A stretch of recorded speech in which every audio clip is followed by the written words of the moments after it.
What are the differences between Pcores and Ecores, or you can say Pcore and Ecore?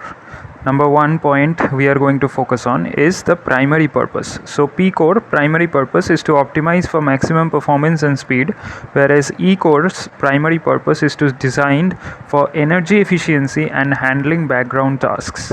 Point number two, I would say that power consumption. Pcore higher due to more complex and faster processing, whereas Ecores consumes less power. Number 3 point we are going to focus is clock speed. So in terms of Pcores, we are getting higher base and boost clock speeds to manage intensive tasks, whereas Ecores operates at lower clock speeds optimized for energy efficiency. Fourth one is the multi-threading. Pcores support hyper-threading, allowing them to handle more threads simultaneously, whereas Ecores do not support hyper-threading in the same design.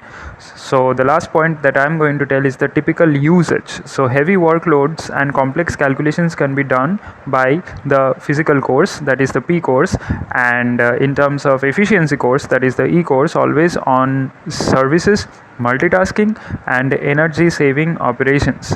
Okay, so the distinction between Pcores and Ecores reflect a broader industry trend towards embracing heterogeneity in CPU design, allowing for a more dynamic and adaptive allocation of tasks based on their nature.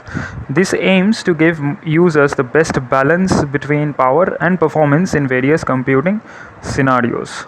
So thanks for watching this video. If you like this video, please leave a like on the video and also subscribe to the channel if you haven't done so already for daily technological videos related to computer and the world of technology. So your one like and your one subscription is a huge motivation for us to make more and more videos in the future. Thanks for watching.